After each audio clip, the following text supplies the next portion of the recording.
नमस्कार दोस्तों, स्वागत है आपके अपने चैनल टारगेट एग्जाम में। आशा करता हूँ आप जबरदस्त जिंदाबाद होंगे और एग्जाम की तैयारी आपकी अच्छे से चल रही होगी। ये वीडियो आपके लिए बहुत ही लाभदायक साबित होगी। तो चलिए गए शुरू करते हैं बिना देरी किए हुए। संसद के दोनों सदनों में से कौन सा सदन सबसे अधिक शक्तिशाली है? ये लोकसभा सबसे अधिक शक्तिशाली सदन होता है।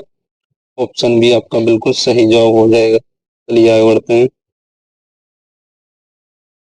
आपका अगला प्रश्न है, धन विधेयक कहाँ पेश किया जाता है?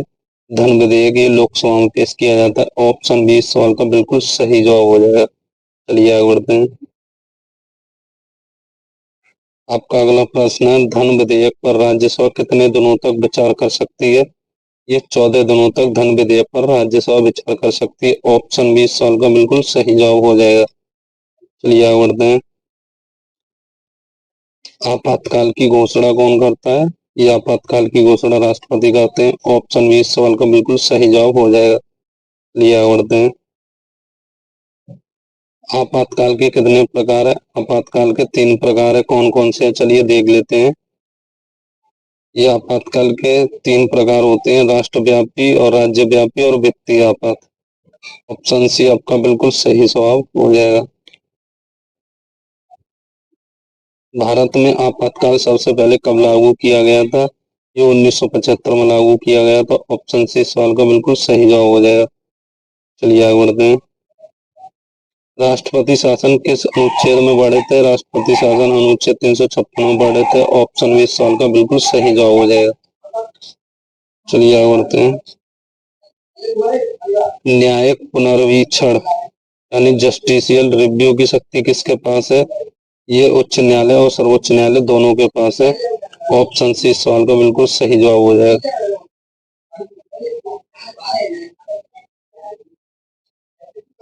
संविधान में मौलिक अधिकार किस भाग में है? ये भाग 3 में है। ऑप्शन बी इस सवाल का बिल्कुल सही जवाब हो जाएगा।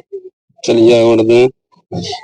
मौलिक अधिकारों की संख्या कितनी है? मौलिक अधिकारों की संख्या 7 है। ऑप्शन सी इस सवाल का बिल्कुल सही जवाब हो जाएगा। चलिए आगे बढ़ते हैं। संविधान में मौलिक कर्तव्यों को किस संशोधन द्वारा जोड़ा गया? यह 42वां संविधान संशोधन के तहत जोड़ा गया। ऑप्शन इस सवाल का बिल्कुल सही जवाब हो जाएगा। चलिए आगे बढ़ते हैं। मौलिक कर्तव्यों की संख्या कितनी है? मौलिक कर्तव्यों की संख्या 11 है। ऑप्शन सी इस सवाल का बिल्कुल सही जवाब हो जाएगा। चलिए आगे बढ़ते हैं।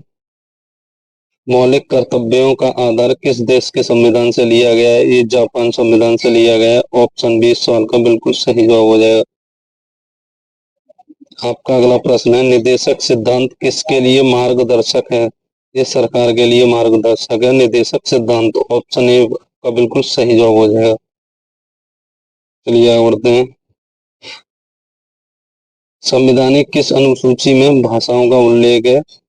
ये संविधान की 8वीं अनुसूची में भाषाओं का उल्लेख है। ऑप्शन ए इस सवाल का बिल्कुल सही जवाब हो जाएगा। चलिए आगे बढ़ते हैं।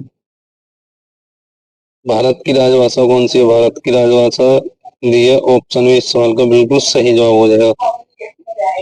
चलिए आगे बढ़ते हैं। संविधान के किस अनुच्छेद में राजभाषा का उल्लेख है? आर्टिकल 343 में राजभाषा का उल्लेख है। ऑप्शन बी इस सवाल का बिल्कुल सही जवाब हो जाएगा। चलिए आगे बढ़ते हैं। भारत की प्रथम राजभाषा आयोग कब बना था? 1948 में बना था। ऑप्शन है आपका बिल्कुल सही जवाब हो जाएगा। चलिए आगे बढ़ते हैं। संविधान की 8वीं अनुसूची में कितनी भाषाएं हैं? संविधान की 8वीं अनुसूची में 22 भाषाएं हैं। ऑप्शन सी इस सवाल का बिल्कुल सही जवाब हो जाएगा। चलिए आगे बढ़ते हैं। 22वीं भाषा कौन सी जोड़ी गई? 22वीं भाषा आपकी संस्कृत जोड़ी गई। ऑप्शन है आपका बिल्कुल सही जवाब हो जाएगा। संविधान की किस अनुसूची में राज्यों और केंद्र शासित प्रदेशों का वर्णन है? यह संविधान की 7वीं अनुसूची में। ऑप्शन सी आपका बिल्कुल सही जवाब हो जाएगा। संविधान की किस अनुसूची में केंद्र और राज्यों के बीच विषयों का वितरण है? संविधान की ये भी 7वीं अनुसूची में ही केंद्र और राज्यों के बीच विषयों का उल्लेख बताया गया है। ऑप्शन बी इस सवाल का बिल्कुल सही जवाब हो जाएगा। चलिए आगे बढ़ते हैं। केंद्र सूची में कितने विषय हैं? केंद्र सूची में ये 97 विषय हैं। ऑप्शन सी इस सवाल का बिल्कुल सही जवाब हो जाएगा। चलिए आगे बढ़ते हैं। राज्य सूची में कितने विषय हैं? राज्य सूची में 66 विषय हैं। ऑप्शन बी इस सवाल का बिल्कुल सही जवाब हो जाएगा। आपका अगला प्रश्न है, समवर्ती सूची में कितने विषय हैं? समवर्ती सूची में 52 विषय हैं। ऑप्शन बी इस सवाल का बिल्कुल सही जवाब हो जाएगा। चलिए आगे बढ़ते हैं। संघ लोक सेवा आयोग की स्थापना किस अनुच्छेद में है? ये अनुच्छेद 320 में है। ऑप्शन बी इस सवाल का बिल्कुल सही जवाब हो जाएगा। चलिए आगे बढ़ते हैं। यूपीएससी का अध्यक्ष कौन नियुक्त करता है? यूपीएससी का अध्यक्ष राष्ट्रपति नियुक्त करता है। ऑप्शन बी इस सवाल का बिल्कुल सही जवाब हो जाएगा। आपका अगला प्रश्न है, वित्त आयोग की स्थापना कितने वर्षों के लिए होती है? ये 5 वर्षों के लिए होती है। ऑप्शन सी इस सवाल का बिल्कुल सही जवाब हो जाएगा। चलिए आगे बढ़ते हैं। वर्तमान वित्त आयोग कौन सा है? वर्तमान वित्त आयोग 15वां वित्त आयोग चल रहा है। ऑप्शन बी इस सवाल का बिल्कुल सही जवाब हो जाएगा। चलिए आगे बढ़ते हैं। चुनाव आयोग की स्थापना किस अनुच्छेद में है? चुनाव आयोग की स्थापना अनुच्छेद 324 में है। ऑप्शन ए आपका बिल्कुल सही जवाब हो जाएगा।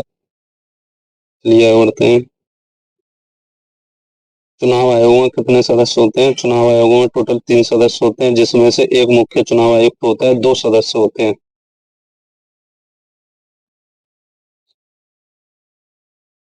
आपका एक मुख्य चुनाव आयुक्त होता है और 2 सदस्य होते हैं चुनाव आयोग में। ऑप्शन सी सवाल का बिल्कुल सही जवाब हो जाएगा।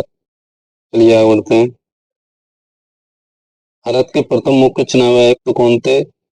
ये सर नागराज थे। ऑप्शन ए आपका बिल्कुल सही जवाब हो जाएगा। चलिए आगे बढ़ते हैं।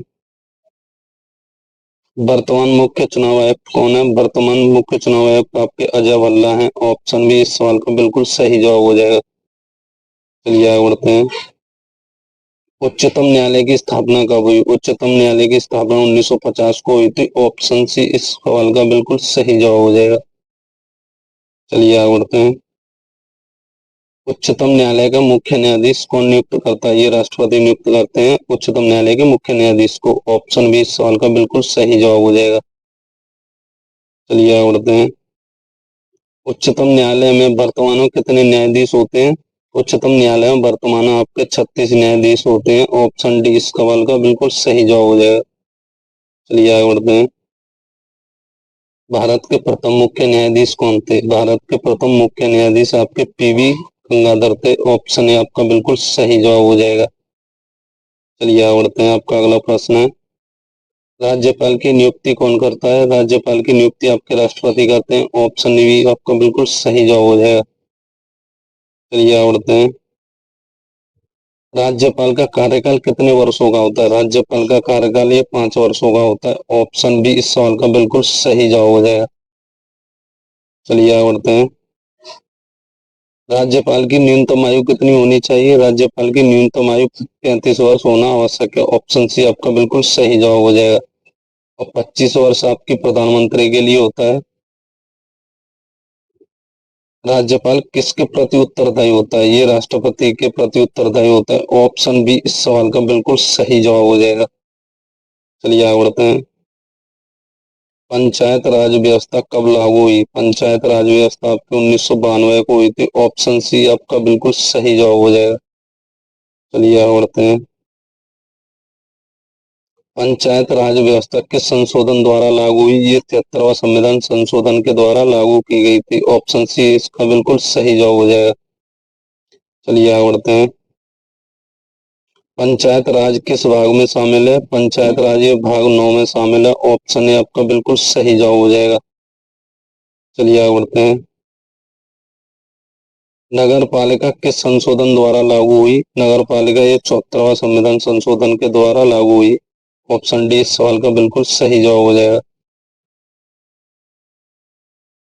नगर पालिका किस भाग में है? नगर पालिका ये भाग 9 के ए में स्थित है।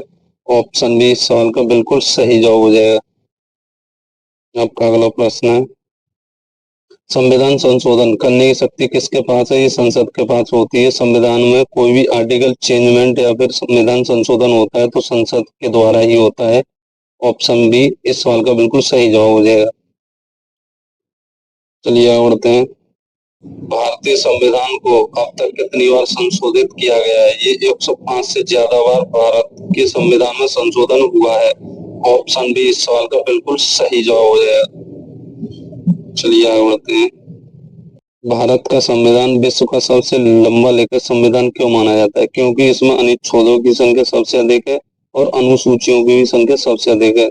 अर्थात ये दोनों कारणों से भारत का संविधान सबसे बड़ा या लिखित संविधान माना जाता है। ऑप्शन सी बिल्कुल सही जवाब हो जाएगा। चलिए आगे बढ़ते हैं। भारतीय संविधान में कितनी भाषाएं आधारिक रूप से सूचीबद्ध हैं? ये 22 भाषाएं सूचीबद्ध आधारिक रूप से। ऑप्शन बी इस सवाल का बिल्कुल सही जवाब हो जाएगा।